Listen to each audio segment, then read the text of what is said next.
Alors bonjour Benoît Dumoulin, Bonjour. vous êtes directeur du Centre anthropologique de Provence qui est situé à Toulon dans le centre-ville.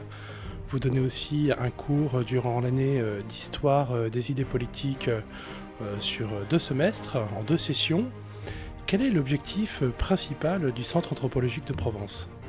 Alors le Centre anthropologique de Provence, Cap Sud Méditerranée, situé à Toulon, existe depuis maintenant 4 années et en fait il a vocation à réunir sur une année tous les étudiants qui veulent poser une année de césure, soit après la licence, soit après le master, soit pour certains après le bac. Cette année de césure, ils vont la consacrer d'abord aux humanités classiques, c'est-à-dire qu'ils vont étudier l'anthropologie, la philosophie, la littérature, l'histoire des idées politiques, c'est le cours que j'enseigne, la géopolitique, l'histoire de l'art, etc., etc.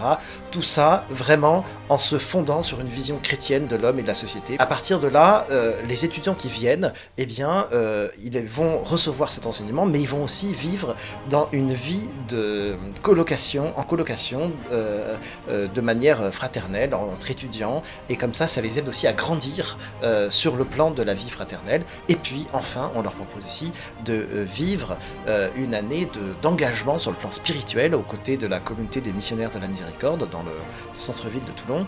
Et cet engagement, il peut prendre la forme d'un engagement missionnaire en faisant de l'évangélisation, en participant à un patronage, en faisant du scoutisme, etc. Donc, vous voyez, c'est, on va dire, une formation intégrale de la personne dans sa dimension intellectuelle, dans sa dimension fraternelle, affective et dans sa dimension, bien sûr, spirituelle.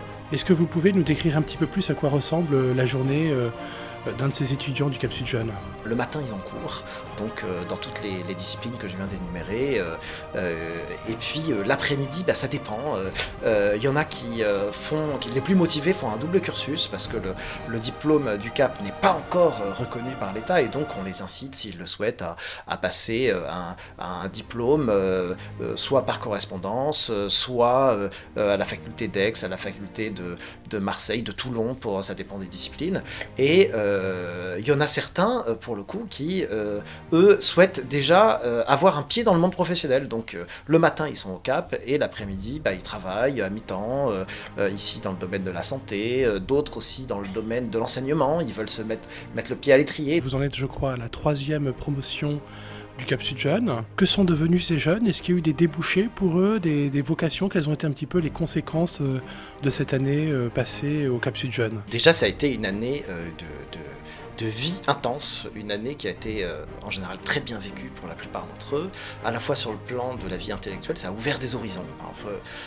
Une jeune fille qui venait du monde de la santé m'a dit j'ai découvert la philosophie et du coup maintenant elle est en fac de philosophie parce que finalement c'est vraiment cette voie qui lui convenait le plus. D'autres aujourd'hui ont repris leur activité précédente, mais c'était une année de pause qui avait comme vocation de les enraciner dans la foi, de nourrir aussi leur intelligence et puis aussi de leur permettre de nouer des amitiés en profondeur. Donc vous voyez, c'est quelque chose de très complet. Après, il y en a aussi qui se posent la question d'une réorientation professionnelle. Ça peut être pour certains même un engagement vocationnel, si la question d'un don total de soi à Dieu se pose pour certains. Alors c'est vrai que tout cela se passe en lien avec la paroisse Saint-François de Paul, qui elle aussi est dans le centre-ville de Toulon, en bas du cours Lafayette. Proche des missionnaires de la miséricorde divine, qui permettent d'assurer un petit peu cette aide au discernement spirituel, j'imagine. On a la chance d'avoir effectivement la proximité d'une paroisse avec des prêtres, des séminaristes qui sont très dynamiques et qui sont aussi là pour aider ceux qu'ils souhaitent dans cet accompagnement à la fois missionnaire, toute cette dimension du don de soi, parce que vous savez que c'est en se donnant qu'on se reçoit, et donc nous on incite les étudiants qu'on héberge pour une somme assez modique d'ailleurs à se donner dans le cadre de la vie paroissiale, et en général c'est quelque chose qui est source de joie. Donc effectivement il y a ce lien là, et en même temps le CAP est un institut qui est complètement autonome et indépendant. Il est un institut de type universitaire à part entière, même si par ailleurs il est adossé donc à cette paroisse Saint-François de Paul pour toutes les activités spirituelles.